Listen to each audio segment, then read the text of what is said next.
motor atau naik mobil atau naik Grab, pas di jalan ngelihat, oh ada baliho, ada namanya iklan skincare, atau misalnya lagi di mall-mall lagi ada yang nawarin, oh marketing itu sebagai kayak SPG, ngasih-ngasih brosur. Lanjut lagi ketika lagi di sinetron ngebuat ada marketing, oh ada iklan mie instan, atau juga scroll media sosial. Mungkin bisa ngelihat di sini juga. Lanjut lagi, tanpa kita sadari setiap hari kita terpapar aktivitas marketing. Misalnya iklan marketing digital, cetak, audiovisual, hingga face to face. Udah itu kenapa sih bisa sedekat itu sama kita? Karena marketing emang dirancang untuk menjangkau kita selalu mendekat kepada konsumen dimanapun dari offline ataupun online. Lanjut lagi, kalau kalian mau tanya langsung tanya aja ya, karena kan ini aku lagi di Canva. Nanti langsung, Mas mau nanya gitu, langsung open mic juga nggak apa-apa. Sebenarnya marketing itu apa sih? Dengar kata marketing kepikiran apa sih? Kepikiran biasanya promo, jualan, lebih dari itu. Sebenarnya dalam mudahnya, marketing adalah serangkaian aktivitas untuk mengenali atau memahami kebutuhan serta keinginan konsumen. Dari sejak dahulu manusia nggak pernah lepas dari namanya kebutuhan. Sandang, pangan, papan, teknologi, dan juga hiburan. Nah, gunanya marketing itu hadir untuk membantu perusahaan untuk menyampaikan produk atau jasa ke konsumen yang membutuhkan. Nah, marketing ini tercipta dari dua arah. Konsumen terbantu karena kebutuhan terpenuhi, perusahaan juga dapat keuntungan karena produksi yang dipakai, win-win solution. Jadi ya mudahnya simbiosis mutualisme. Nah, kenapa sih marketing penting buat satu perusahaan? Jadi kalau kalian nih pengen ikut boot mini bootcamp kayak gini nih, aku pengen nih ngebangun perusahaan. Gas banget karena kita ngupas jelas apa itu marketing dari fundamental hingga the expertnya. Toh orang pasti butuh produk. Kenapa masih butuh harus digital marketing? Faktanya banyak perusahaan menjual produk jenis tanpa marketing. Produk kita bisa kalah saing dan gak dikenal sama orang. Nah, solusinya marketing membantu menjelaskan apa yang membuat produk kita beda. Nih, jadi beda ini yang nanti kita highlight dan apa yang lebih baik. Dan juga membangun identitas atau brand identity. Identitas merek yang kuat di benak konsumen dan juga menarik perhatian calon konsumen sebelum mereka memilih produk lain. Contohnya nih, aku ada punya contoh. Indomie. Banyak mie instan lain tapi dengan slogan Indomie seleraku. Nah, ini nih yang mau kita highlight ataupun kita masukkan dalam pikiran kita. Sukses bikin orang nempel dalam sebuah merek. Bahwasanya mie instan lain pun disebutnya Indomie. Jadi kayak pernah ngedenger, Bu beli Indomie di warung, tapi padahal kita maunya mie sedap. Karena memang dia brand awareness-nya udah kuat banget. Nah, itulah kekuatan strategi marketing yang tepat, bukan cuma untuk dikenal, tapi selalu diingat. Nah, nanti kalau kalian mau buat perusahaan atau pengen gabung ke suatu perusahaan, tolong dibuat. Nah, ini nih, kalian kan udah pelajari nih digital marketing. Nah, nanti kalian aplikasikan ke perusahaan-perusahaan tersebut. Lanjut lagi. Marketing mix, strategi pemasaran yang terpadu. Marketing mix adalah resep rahasia untuk sukses untuk pemasaran. Marketing mix adalah kombinasi strategi perusahaan untuk memasarkan produk atau jasa agar sampai ke tangan konsumen dengan efektif. Umumnya dikenal 4P, yaitu produk, promotion, placement, dan juga pricing. Nah, nanti kita akan bedah nih keempat elemen ini yang akan nanti digunakan dalam setiap kita marketing. Contohnya, 4 elemen ini digunakan terpadu, strategis agar lebih dikenal, menarik, dan laris. Strategi ini universal dan juga ditetapkan di usaha usaha-usaha mikro, makro, atau bisnis rumahan hingga perusahaan multinasional. Lanjut. Produk, kita bahas dulu produk. Produk itu menentukan apa aja yang kita jual. Lanjut lagi, produk bisa berupa barang seperti HP, baju, makanan, ataupun jasa seperti konsultasi kursus online. Nah, penentuan produk harus jelas awal karena kita menjadi dasar-dasar. Jadi misalnya si A mau ngejual produk skincare atau si A pengen ngejual makanan mereka. Jadi jelas gitu, oh ada produk. Nah, produk ini yang nanti kita detailin lagi. Misalnya contoh, menentukan target pasar. Nah, kita nih mau ngejual produk Indomie ataupun makanan, mau menengah ke atas, menengah atau ke bawah. Nah, lanjut lagi kita wajib memahami konsumen. Konsumennya apa? Misalnya interestnya lebih kemana? Apa keinginannya kemana? Lanjut lagi kita ngebuat proyeksi penjualan dan juga mengembangkan keunggulan kompetitif. Misalnya nih contohnya, untuk contoh produk, apa sih kelebihan dari produkmu? Misalnya kita mau ngejual produk basreng, kelebihannya apa? Oh, ada A, ada B, ada C. Lanjut lagi, apa yang membuat produkmu berada sama kompetitor? Jadi biasanya kelebihan dari produkmu apa? Gimana sih daya saing dari produkmu sebagai kompetitor? Kita wajib coba ngeliat benchmark dari kompetitor. Kompetitor kita apa? Amati, tiru, dan modifikasi. Itu yang selalu aku bilang ke teman-teman. Lanjut lagi promotion. Gimana sih cara menarik perhatian konsumen? Kalau produk sudah nggak dipromosikan, siapa yang bakal tahu? Nah, ketika kita udah tahu produk yang kita mau jual apa, kita lanjut ke step berikutnya. P yang kedua, yaitu promotion. Promosi adalah langkah untuk mengenal produk ke calon konsumen dan menarik minat mereka agar mau mencoba. Boleh. Gak apa-apa, langsung tanya aja, Kak. Selamat siang semuanya, kenalin aku Fitri Rabani. Aku izin tanya, kalau untuk tentang marketing mix ini, yang aku ketahui sebelumnya 4P itu kan berurutan ya, Kak Rabani. Itu ada produk, harga, tempat, dan promosi. Nah, kalau yang kakak jelasin ini kan dari produk pindah ke promosi terlebih dahulu, itu akan mempengaruhi atau enggak?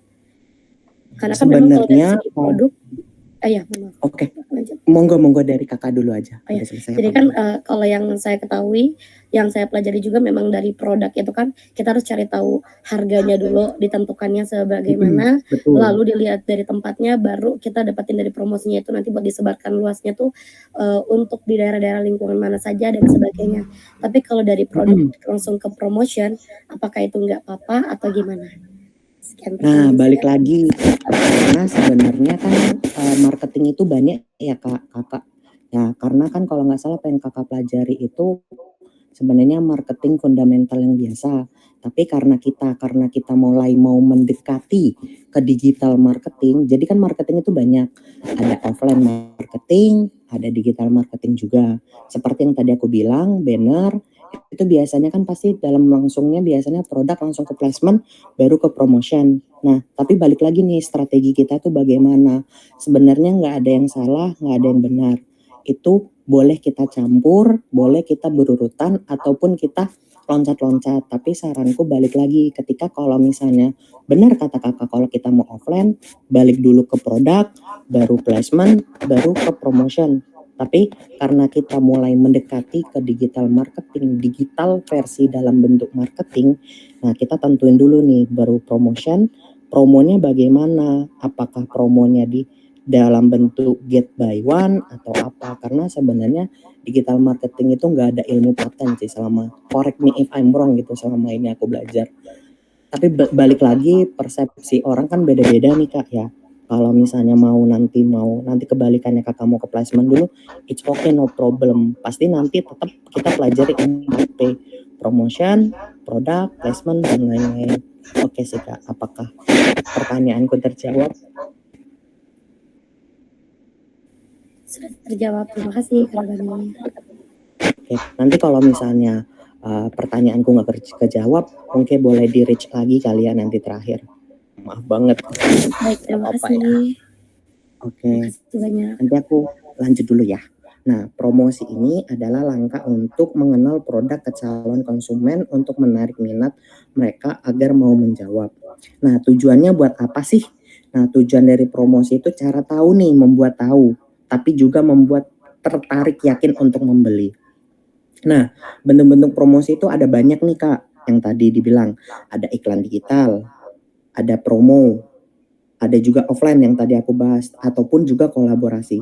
Nah, nanti promosi ini yang akan kita mix and match dari yang 4P tadi. Nah, promosi ini juga akan tetap tepat sasaran, bisa meningkatkan brand awareness, sekaligus juga penjualan. Oke, aku lanjut lagi ke placement. Nah, placement-nya ini kita balik lagi nih, correct me if I'm wrong, karena kan digital marketing itu pasti berubah-berubah perubahan zaman. Kita pelajari dulu dalam bentuk placement, produknya harus ditemukan. Nah, produk bagus, promo sih oke, tapi kalau misalnya susah dibeli kan percuma. Nah, placement ini adalah strategi menentukan di mana bagaimana produk itu ditemukan oleh konsumen. Sepertinya lokasi atau kanal penjualan yang tepat untuk memperbesar peluang produk laku laris. Nah, strategi placement berupa, ada online dan juga ada offline. Nah, kalau offline itu biasanya dalam bentuk fisik, minimarket, pameran, ataupun lain-lain. Ataupun penjualan online di marketplace. Misalnya contoh nih, ada website, ada aplikasi, ada juga media sosial. Pasti kalian pernah kan ngelihat scroll media sosial, tiba-tiba pas kita klik, kok ke website orang? Nah, itu salah satu placement-nya. Contoh nyata, jualan pupuk lebih efektif di daerah pertanian daripada di kota besar. Ini emang bener banget. Dan juga produk anak muda cocok dipasarkan di media sosial ataupun e-commerce. Contohnya seperti kita kan, aku termasuk generasi Gen Z ya. Biasanya e-commerce ya, itu placement yang nanti akan kita pakai untuk digital marketing juga seperti itu. Lanjut lagi, harga ataupun pricing. Menentukan harga yang sesuai. Harga itu bukan cuma angka, tapi juga soal persepsi ataupun strategi. Jadi, kalau kakak dari kalian nih biasanya suka lihat harga diskon apa harga coret. Nah, itu kan balik lagi ke persepsi orang masing-masing. Oh, diskon 90% atau berbanding harga coret 200.000. Nah, itu perspektifnya masing-masing. Penempatan harga sangat berpengaruh pada citra produk dan juga keputusan konsumen untuk membeli. Harga harus mempertimbangkan, yaitu biaya produksi, kualitas produk, kondisi pasar dan juga pesaing, kompetitor, dan juga target konsumen atau daya beli. Tujuannya untuk apa? Untuk menciptakan nilai yang sepadan antara harga dan manfaat yang diterima konsumen. Strategi harga bisa bervariasi. Harga premium untuk produk eksklusif, harga terjangkau untuk pasar massal, dan juga harga promosi untuk menarik pelanggan baru. Oke, gimana sih contohnya penerapan dari 4P? Contohnya aku ngambil contoh yaitu Samsung Galaxy Z Flip 3. Yuk kita coba gimana Samsung menerapkan dalam 4P. Produk, smartphone premium yang bisa dilipat, desain unik dan canggih, cocok untuk gaya hidup modern, dan juga bisa diintegrasi perangkat Samsung lain, Galaxy Buds, wireless charging. Promosinya gimana? Kampanye masif lewat media sosial ataupun website. Kolaborasi seperti KOL, artis, BTS, Reza Rahardian, Pevita Pierce. Placement, bisa dibeli banyak nih, bisa website Samsung, marketplace, juga bisa tersedia di offline atau toko elektronik. Harganya dari mana, harga berapa sampai harga berapa, dibanderol premium. Jadi kita tahu nih pangsa kita mau kemana. Harga pasar menengah, atas, menengah ke bawah, ataupun nggak sama sekali. Sesuaikan dengan fitur kualitas dan juga brand image dari Samsung. Contohnya seperti itu. Lanjut lagi, kenapa sih marketing mix itu penting untuk bisnis? Marketing mix bukan hanya sekedar teori, tapi juga kunci sukses dari pemasaran modern. Marketing mix membantu perusahaan untuk menentukan arah strategi yang jelas, meningkatkan efektivitas pemasaran, menjangkau target konsumen dengan tepat, membedakan produk dari kompetitor, dan juga membangun brand awareness dan juga loyalitas. Bagi konsumen, marketing mix juga memberikan manfaat, lebih mudah menemukan produk yang sesuai kebutuhan, mendapatkan informasi yang lengkap dan jujur, dan juga menikmati pengalaman membeli lebih menyenangkan. kesimpulannya apa?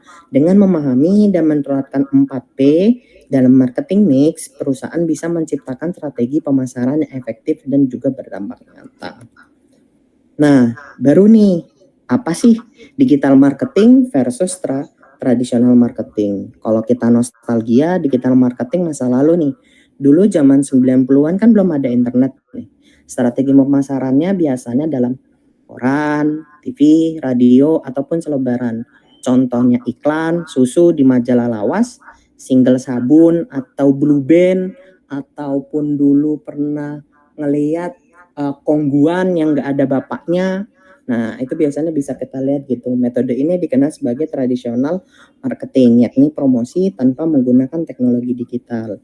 Tapi setelah tahun 2000 ke atas, mulailah nih ada digital marketing serba online. Dengan teknologi memunculkan digital marketing pemasaran yang dilakukan melalui internet dan media digital. Ya, tahun 2000-an sebelum 2010 muncullah Instagram, ada YouTube, ada Google hingga game mobile. Pendekatan ini menjadi strategi utama dalam dunia pemasaran modern. Oke, apa itu digital marketing? Apa itu tradisional digital marketing? Tradisional marketing adalah strategi pemasaran yang menggunakan media fisik ataupun konvensional. Ciri-cirinya dia nggak butuh internet, tidak bisa dilacak dengan akurat, dan sering muncul di publik. Iklan jalanan, koran, TV, dan juga radio. Meskipun terkesan jadul, metode ini masih efektif nih. Nah, biasanya metode tradisional marketing itu yang beberapa orang mikir itu orang sales, tapi emang betul karena memang dia masih dalam bentuk selebaran, brosur. Nah, tapi itu nanti wajib kita gabungkan dengan digital marketing. Apa itu digital marketing? Digital marketing adalah strategi promosi yang memanfaatkan media digital dan internet. Ciri-cirinya menggunakan internet dan data pengguna. Forma iklan bisa dilacak secara detail, mudah disesuaikan dengan target audiens, contohnya iklan YouTube, Google Ads, Instagram, hingga email marketing. Nah, ini yang akan nanti kita bahas di pertemuan-pertemuan ataupun materi-materi selanjutnya. Nah, digital marketing, penggunaan data dalam digital marketing biasanya kekurangannya tidak bisa tahu siapa aja yang lihat. Kayak baliho, kita nggak akan tahu seberapa banyak sih orang lihat iklan dari baliho kita, banner kita, ataupun selebaran-selebaran yang kita pasang di pamflet, di tiang-tiang listrik, kita nggak akan tahu. Tapi bedanya kalau digital marketing kita tahu nih seberapa banyak sih orang ngelihat dari iklan klik kita, views kita, ataupun konversi kita. Nah, tools yang biasanya kita pakai nanti dalam dunia digital marketing udah mulai nih merambah nih. Google Analytics, Meta Ads Manager, dan masih banyak lainnya. Bisa diubah juga nih strategi iklan berdasarkan data yang diperoleh. Nah, personalisasi pesan iklan tradisional marketing biasanya menyampaikan pesan yang sama ke semua orang. Contohnya iklan sabun, Nuvo, Lifebuoy. Nah, semua itu segmen usia, daerah melihat versi iklan yang sama. Sementara digital marketing memungkinkan perusahaan membuat pesan khusus untuk orang tertentu. Misalnya contoh iklan skincare untuk remaja. Nah, di sini nih kita bisa menargetkan usia ataupun interest. Misalnya contoh kita menargetkan wanita dari umur 21 sampai 35. Itu kan masih usia muda. Nah, itu bisa kita targetin. Tapi kalau kayak misal contoh kayak marketing tradisional, kita nggak akan bisa di situ. Kita nggak akan tahu, oh mereka interestnya kemana.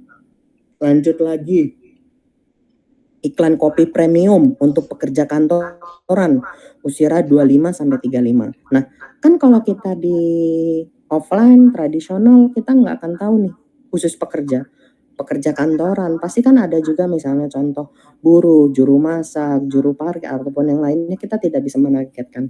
Nah, dengan adanya digital marketing ini kita bisa menargetkan interest tertentu. Lanjut lagi, kontrol terhadap audiens. Nah, ini yang wajib kita pelajari yang lebih mendalam. Dengan tradisional digital marketing, kamu nggak akan bisa milih siapa yang ngeliat iklanmu. Iklan baliho yang tadi barusan aku bilang. Tapi dengan digital marketing, kamu bisa nih ngukur dari usia, bisa dari lokasi, bisa dari minat, bisa jam aktif. Nah, jadi iklan lebih tepat sasaran dan juga tidak membuang biaya. Tapi tradisional, kekurangannya apa? Mahal, pasti mahal karena iklan kita di TV wajib melewati satu lembaga kan. Bisa kisaran 50 sampai 100 juta per 30 detik. Biaya cetak baliho lebih mahal lagi. Lebih sewa lokasi, mahal juga. Tapi kalau kita pakai digital marketing, satu, lebih fleksibel, lebih mudah. Mulai dari 17.000 Facebook Ads udah bisa kita ngiklan nih buat produk-produk UMKM, dan juga budgeting bisa terkontrol sesuai dengan kebutuhan dan juga hasil yang langsung diukur. Oke, lanjut lagi strategi pemasaran ganda. Nah, kebanyakan kalau misalnya perusahaan-perusahaan besar, mereka menggunakan tadi 4P tadi, pasang baliho, target pekerja muda, beli espresso gratis macchiato, tapi dipasang juga nih, jadi double kill. Jadi bukan cuma kita ngebunuh satu burung, tapi kita bisa ngebunuh 2 burung dalam sekali pasang campaign, iklan Instagram dan juga Facebook. Usia 25 sampai 35, pecinta kopi, promo diskon 30% untuk 2 kopi Dalgona, penempatan iklan, baliho seminggu sekali di lokasi strategis dengan bantuan digital ads seminggu dengan target spesifik usia, lokasi dan minat. Hasilnya, digital marketing menaik 35%, data klik dan pembelian jelas.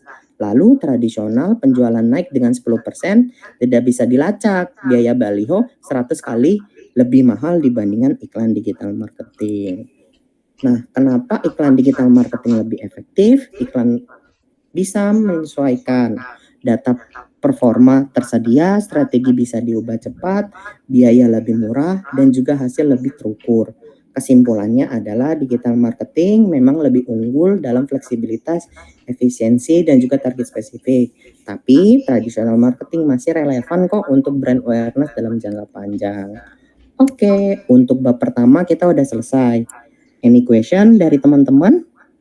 Boleh, monggo. Sambil aku minum dulu ya.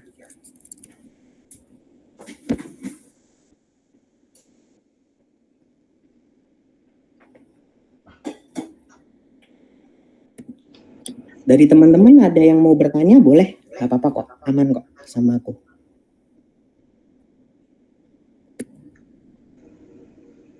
Ya.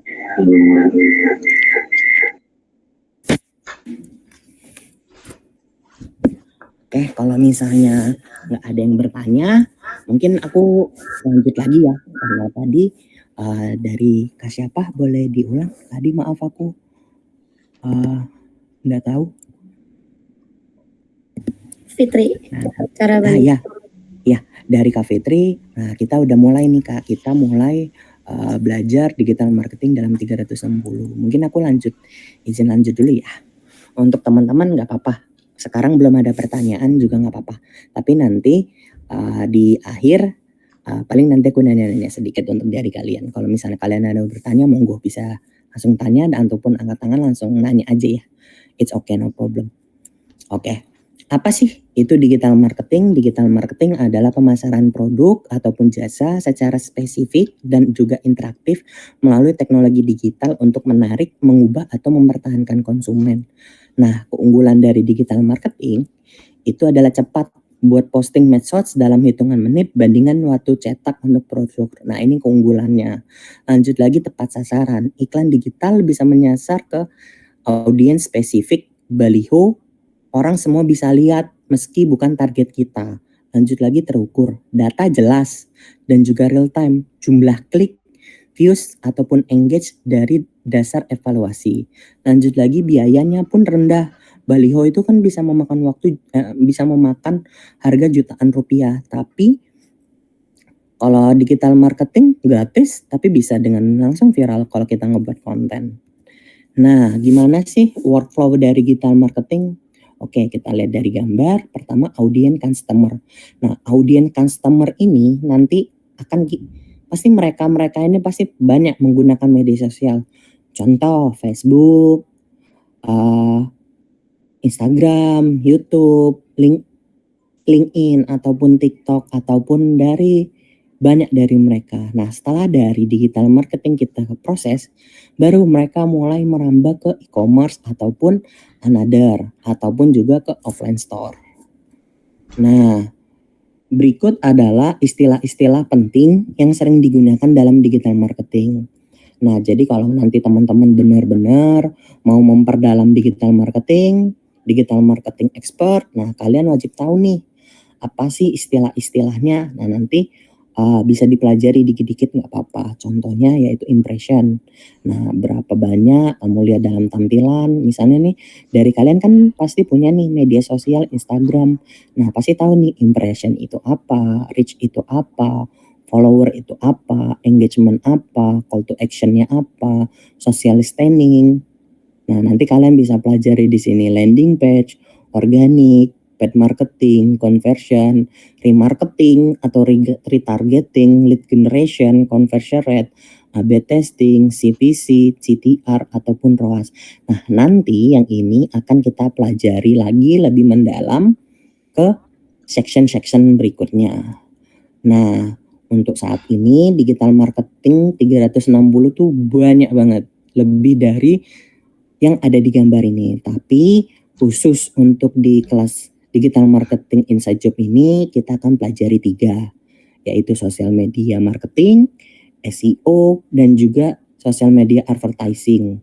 Nah, nanti kita di sini kita pelajari fundamentalnya dulu, karena nggak mungkin langsung ke expert, takutnya nanti nggak kuat.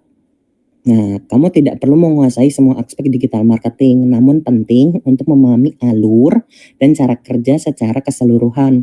Dengan begitu, kamu bisa lebih mudah mengintegrasi strategi pemasaran dan menjalankan aktivitas digital marketing secara efektif ataupun juga terarah. Nah, contoh yang pertama, digital marketing pertama yaitu social media marketing. Nah, apa sih social media marketing? Yaitu aktivitas pemasaran dan juga promosi di platform media sosial. Contoh nih dari teman-teman nih, aku mau jadi sosmed Kak. Nah, ini contohnya social media marketing karena digital marketing sosmed merupakan di bagian dari digital marketing. Seperti platform media sosialnya Instagram, TikTok, Facebook, Twitter. Tujuannya yaitu pemasaran di media sosial untuk membangun hubungan dengan audiens, meningkatkan kesadaran merek, dan juga mendorong interaksi melalui konten yang menarik juga relevan. Nah, ini contoh kolaborasi strategi yang dulu pernah aku buat juga sama tim. Gak apa-apa, nanti kita coba-coba lagi nanti buat ke depannya.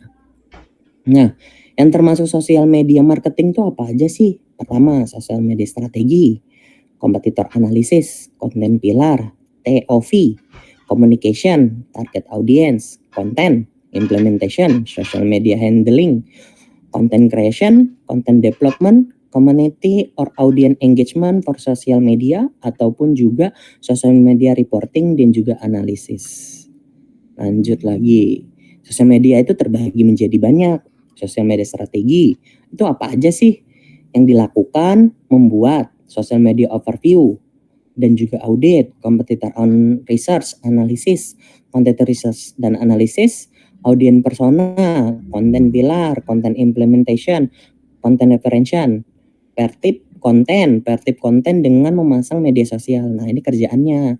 Lanjut lagi, social media handling, konten kalender, pembuatan konten kalender untuk menjadwalkan dan juga mengaturan timeline post dengan periode tertentu bulan. Pengaturan jadwal postingan belum termasuk dengan konten yang akan diposting. Jadi lebih ke arah sebagai work pace dan juga kalender post konten. Lanjut lagi, content creation plus content development. Pembuatan konten juga bermacam-macam, tergantung konten dan juga strategi pilar yang dieksekusi. Contoh, ada kita menggunakan konten pilar edukasi. Nah, kita cari dulu nih research konten, buat copywriting konten, desain dan visual reference, lanjut lagi review design, approval, posting, review, after post, comment, content branding, research konten, asal feedback customer, request ke feedback customer, create storytelling for copyright. Lanjut lagi step 2 sampai 8 untuk konten edukasi. Lanjut lagi community audience, engagement from social media. Nah, biasanya kalau anak-anak sosmed ini biasanya nih ngebuat kayak story ataupun ngekomen-komen. Lanjut lagi, social media to reporting. Nah, akan membuat reporting untuk laporan sosial media, membuat evaluasi, analisis, dan juga tertara action plan-nya, periode selanjutnya. Action untuk periode selanjutnya, pastikan target ke media sosial bisa berkembang dan juga mencapai target tertentu.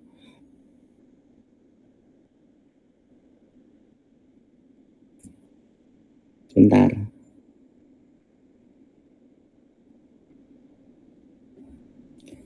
Nah, begitupun juga untuk SEO. SEO tuh apa sih? Nah, SEO yang biasanya yang di klien-klien dari Inside Job juga nih, biasanya nih.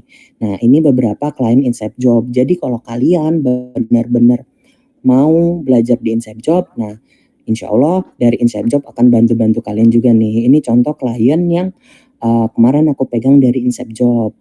Nah, SEO itu apa sih? Mengoptimalkan performa website agar muncul di bagian teratas dalam pencarian search engine ataupun Google. Lanjut lagi, digital advertising. Nah, biasanya digital advertising ini memungkinkan kita mendapatkan result waktu yang cepat dengan instrumen sosial media, e-commerce, ataupun search engine. Nah, jadi kalau kalian pernah lihat digital marketing advertising, kayak TikTok Ads, YouTube Ads, Google Ads, e-commerce. Nah, gimana sih cara manfaatinnya? Pertama, wajib ketahui dulu audiensnya, konsumen kamu, set ke tahap advertising, dan juga running evaluation.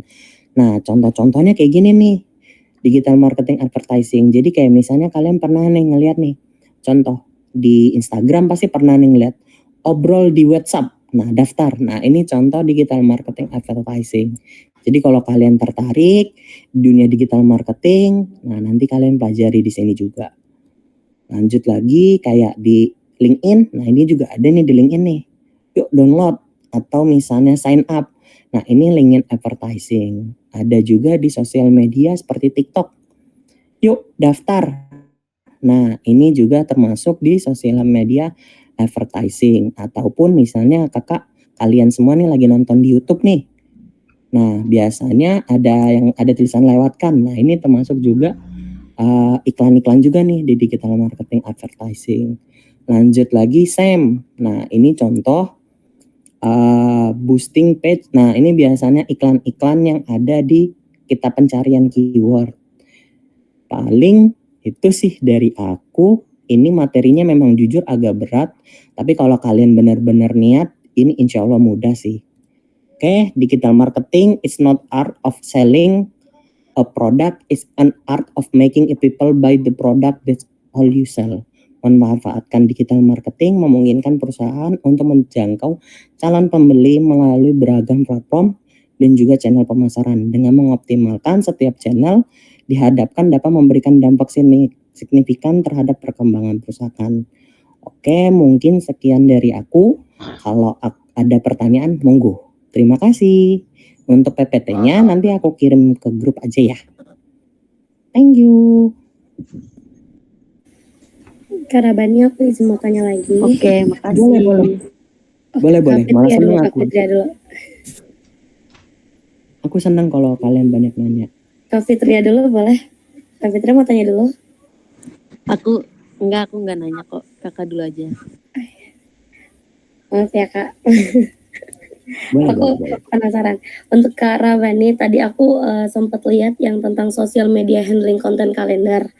Nah, sebelumnya aku juga pernah sebagai social media eksekutif, dimana aku juga udah pernah planning 1 bulan itu di Meta tentang postingan konten dan juga story.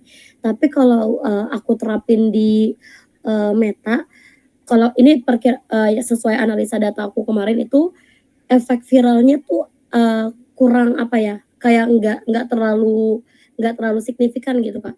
Jadi lebih ke flat aja datanya, untuk viewersnya segitu, engagementnya segitu dan segala macam. Tapi kalau misalnya yang tiba-tiba dadakan itu bisa jadi viewersnya bisa lebih banyak, engagementnya juga reach-nya juga lebih luas lagi. Nah kalau kayak gitu itu maksudnya ada kayak efeknya nggak ya kalau kita planning 1 bulan kayak gitu tuh akan ada efek dapat viralnya atau emang serandom itu algoritmanya? Nah, jujur, karena aku pun kalau mau dibilang ditanya begitu pun jujur sampai sini masih tetap bertanya-tanya ya, tapi aku mohon izin ngejelasin. Algoritma dari sistem Instagram itu kan pasti berbeda-beda ya, setiap dari dulu pas zaman aku masih 2017 kalau nggak salah. Dari zaman 2017 itu kan kakak pernah dengar kita perbanyak hashtag dan juga kita perbanyak caption ya. Nah itu nanti biasanya bagus itu polanya, tapi tahun 2025 sekarang caption itu tuh nggak terlalu mempengaruhi. Hashtag itu nggak terlalu mempengaruhi. Jadi hashtag itu kayak 1, 2, 3, is 5 hashtag pun enough gitu. Nggak boleh lebih dari itu gitu loh. Karena takutnya dikira dari Instagram juga spam lah intinya, tapi kayak gitu. Nah, karena kalau mau dibilang kalau sekarang memang kalau kita iklan dari boosting itu biasanya pencapaiannya nggak terlalu seviral ketika kita ngebuat konten yang hype lagi, tapi balik lagi gitu ketika kakak iklan gitu. Jadi nggak boleh disamakan organik ataupun ads, karena organik is organik, ads ya ads gitu loh. Walaupun nanti perbedaannya beda, karena organik itu kan balik lagi, organik itu kan kita ngikutin dari seberapa banyak follower kita kan. Jadi semakin banyak follower kita, ya semakin banyak juga hasil organik dari tradisional yang kita dapat gitu. Berbanding kebalik ketika kita ads gitu loh. Karena ads itu semakin banyak uang yang kalian gelontorin di situ, ya semakin hasilnya semakin banyak juga. Nah, karena memang di bidang iklan itu 1 hari jadi, ya 1 hari jadi. Berbanding ketika organik. Nah, organik ini kan emang kita wajib ngebuat balik lagi gitu. Nah, nanti ketika kita evaluasi apakah konten yang misalnya contoh kayak education. Jadi ketika kakak ngebuat konten, pasti kakak udah paham lah cara ngebuat konten pilar itu gimana. Udah itu nentuin seberapa banyak efektif kah dari konten itu. Misalnya kakak ngebuat edukasi, lanjut lagi ada engagement, lanjut lagi ada promosi. Nah, nanti balik lagi gitu di sana. Apakah konten kakak tuh udah bisa hard selling belum ke dalam konten tersebut. Tapi ketika kakak ngiklan pun, iklan kan ada 2 nih kak, ada dari Meta, ada juga yang dari boosting. Nah kakak pakainya yang mana? Balik lagi kita cek lagi, apakah nanti interestnya sudah sesuai belum dari punya kakak, apakah interest dari kakak sudah sesuai dengan guideline dari perusahaan kakak atau bagaimana. Nah itu wajib diruntutin lagi gitu. Tapi overall kalau aku lebih suka organik gitu loh dibandingkan ads, karena memang ads bisa menghasilkan banyak tapi memang hasilnya untuk hari itu, paling itu sih. Kalau kejawab alhamdulillah, tapi kalau masih belum kejawab tanya lagi juga nggak apa-apa, aku open kok. Sudah aku paham kok maksudnya. Makasih banyak Kak Ramani. Boleh, iya Kak Rizky Fauzi, monggo, boleh, tanya-tanya aja. Bang, izin tanya ya, kan gue masih awam banget sama digital marketing nih, jadi gue masih pakai tradisional untuk marketingnya. Sebenarnya kalau gue spend lebih ke Google Ads, ke Meta Ads itu efeknya memang seperti apa sih? Karena kan gue belum pernah nih nyobain untuk coba ke Meta. Maksudnya dengan gue bikin konten, terus gue Google Ads atau Meta Ads, itu memang ada efeknya nggak sih? Kayak gue ngehook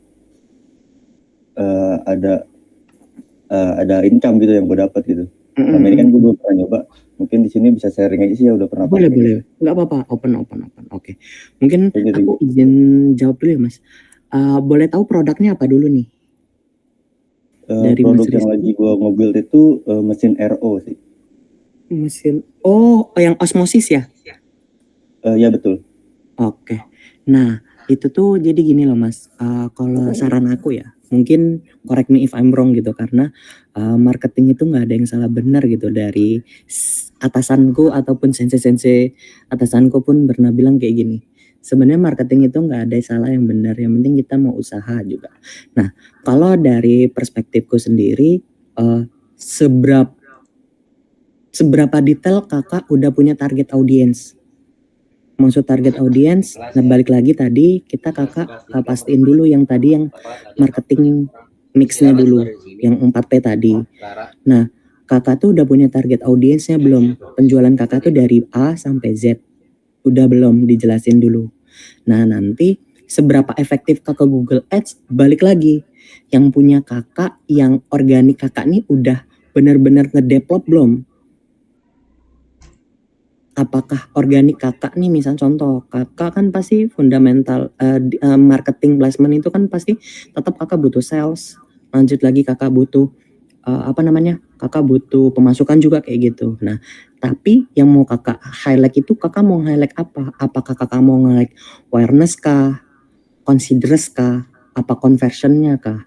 Karena kalau digital marketing secara luas itu memang pasti ngebantu untuk yang offline digital marketing. Tapi balik lagi ke kompetitor, kakak udah research kompetitor belum? Lanjut lagi apakah kakak awareness yang kakak lakukan itu udah bener apa belum? Lanjut itu target audience kakak udah bener atau belum? Placement yang tadi dibahas sama aku, placementnya kan ada 2 tuh, ada online apa offline. Nah offline kakak tuh placementnya apa? Apakah kakak udah usaha pakai banner kah? Apakah kakak udah pakai baliho kah? Nah baru nanti kalau misalnya kakak udah benar-benar, oh aku sudah ada budget untuk digital marketing ads, monggo. Biasanya kalau dalam dunia marketing itu biasanya 10% sampai 30% itu buat marketing. Misalnya contoh pendapatan kita sebulan, ini pemikiranku ya, kalau boleh disanggah boleh ditebas juga bilang nggak apa-apa. Biasanya kalau ketika aku sebagai marketing, modal nih, aku punya modal 10 juta. Minimal wajib marketing itu 10 sampai 30% dan 70% itu buat modalku. Buat balik modal lagi. Karena kalau marketing kita jor-joran itu kayak kakak ngebakar uang. Karena kebanyakan orang nih, cobalah sewa digital marketing agensi A B C D Z, jebret, bagus ya, like-nya bagus, interest-nya bagus, kok tapi boncos di conversion. Nah itu salah. Jadi perkuat 2 pilar, perkuat dulu offline dan online. Tapi kalau boleh perkuat dulu offline kakak udah stabil, boleh monggo kakak lanjut ke online. Karena memang offline-nya bagus tapi online-nya kurang, mending offline-nya sebagian besar uang offline kita tarik ke online. Itu sih kak pendapatku. Tapi jujur efektif sih kak untuk terkait conversion. Tapi dari awareness ke conversion, it's long to time lah kak. Itu panjang waktunya. Karena kamu wajib tahu dulu branding perusahaanmu gimana. Kamu wajib udah ada nama dulu gimana. Baru tuh bisa kakak jualan di situ tuh. Baru nanti kalau mudahnya, ini pelajaran masih lama, nanti kakak tracking, Instagram kakak tracking, user audiennya berapa, kliknya berapa. Monggo udah kejawab apa belum, balik lagi nanti kalau bingung langsung PC aku boleh tanya. Ya monggo, ini Kak siapa dulu nih? Kak Samera. Monggo Kak, Kak Samera dulu apa Kak Hafiza dulu? Ayo sweet dulu berdua. Monggo siapa duluan? Kak Samira dulu tadi. Boleh. Oke Kak, selamat siang Kak, makasih atas kesempatannya. Sebelumnya suaraku terdengar? Masuk Kak. Oke, tadi kan yang aku tangkap kakak sempat bilang ya kalau misalkan konten organik itu followers yang kita reach itu tergantung dari banyaknya yang reach konten kita itu mungkin bisa dari banyaknya followers. Tapi sekarang itu kan ada yang namanya fenomena FYP ya Kak. Misal walaupun aku followersnya 1000, tapi aku ada buat konten tiba-tiba viewersnya meledak jadi 100.000. Nah yang jadi pertanyaan aku, apakah fenomena FYP itu sendiri bisa kita ciptakan atau itu di luar kendali kita, misal kayak dari algoritma platformnya Kak? Sekian. Ya, good question. Itu pertanyaanku yang dulu tuh aku masih nanya. Tapi kalau aku mungkin izin jawab ya Kak. Sebenarnya kayak FYP itu bisa kita ciptakan. Kenapa kita bisa ciptakan? Pertama satu, algoritma dari YouTube, algoritma YouTube, TikTok ataupun Instagram kan pasti berubah-berubah ya. Semakin kita, makanya nanti ketika minggu depan kan kita akan belajar sosial media marketing, sosial media manajemen, dan juga kita pelajari scale up untuk manajemennya atau reporting bulanan. Nah, nanti di situ tuh bisa kakak pelajari, konten mana sih yang bagus nanti buat kedepannya. Misalnya contoh video, kan kalau konten ini ngebahas tentang Instagram dulu ya. Konten itu kan ada banyak, ada Reels, ada Feed, ada juga carousel. Nah, konten-konten ini kan pasti dibagi menjadi beberapa pilar kan. Nah, pilar mana sih yang bagus buat konten-konten kita? Nah, setelah pilar kita yang bagus, nanti itu akan dipelajari itu di situ. Pilar mana sih yang bagus? Nah, nanti baru kita duplikat lagi pilar-pilar yang bagus ini, kita pakai buat bulan depan berikutnya. Nah, setelah kita pelajari bulan depan berikutnya, konten jenis mana sih yang mana yang bagus, placement mana yang bagus, Facebook kah, Instagram kah, TikTok kah, baru nanti kita pelajari lagi. Nah, itu konten bisa menjadi viral, itu nggak mungkin semerta-merta lu buat tag video, dan langsung, no.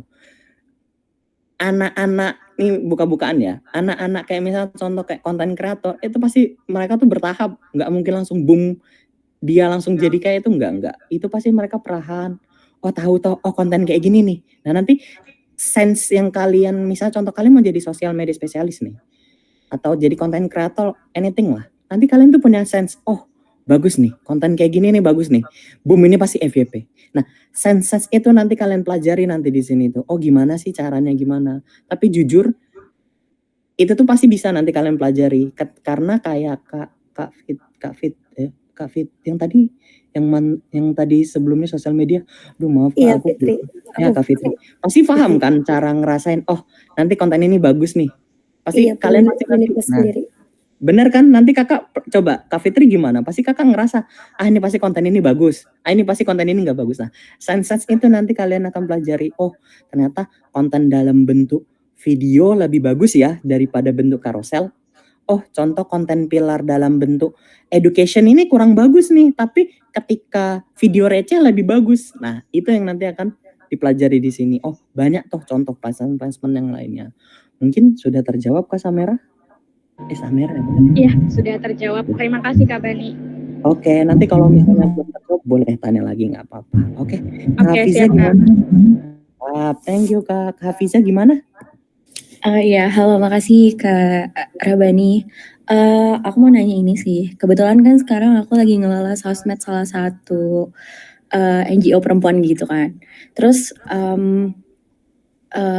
selama ini tuh aku untuk misal bikin konten plan gitu. Nah, itu tuh aku cuman kayak bikinnya per hari besar di bulan itu misal gitu. Nah, aku tuh belum bisa menentukan mana hari yang banyak likes-nya atau views-nya or something kayak banyak yang save-nya gitu. Nah, ya jadi selama itu aku menentukan hari itu berdasarkan hari penting yang ada gitu. Nah, apakah bisa kayak kita tadi dibahas sempat nge-reporting and analytic itu gimana ya caranya biar kayak kita tuh tahu mana hari apa yang istilahnya hari mana yang bagus, hari baik mana yang bagus untuk kita posting gitu. Itu tuh biasanya dilihat dari apanya? Makasih. Oke, terima kasih. Ini juga dulu pas zaman-zaman aku masih juga bingung, pas aku masih di agensi aku bingung nih kapan lah ya waktunya.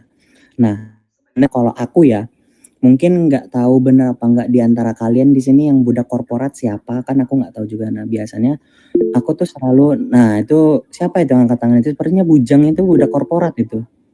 Bujang itu budak korporat sekali itu, nggak ada waktu istirahat. Nah, bercanda. Nah, biasanya gini nih, biasanya kakak balik lagi tuh di analitik dari Instagram kakak. Instagram kakak kan pasti punya korporat itu pasti udah ada namanya. Aduh, sebentar ya, aku sambil buka Instagram klienku dulu bentar.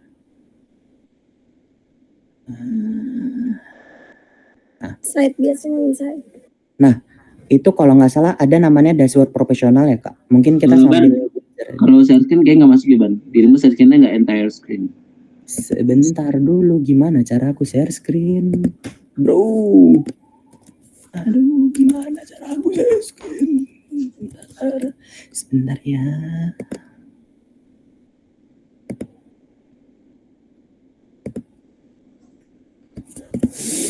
Gimana cara masuknya? Aku masuk lewat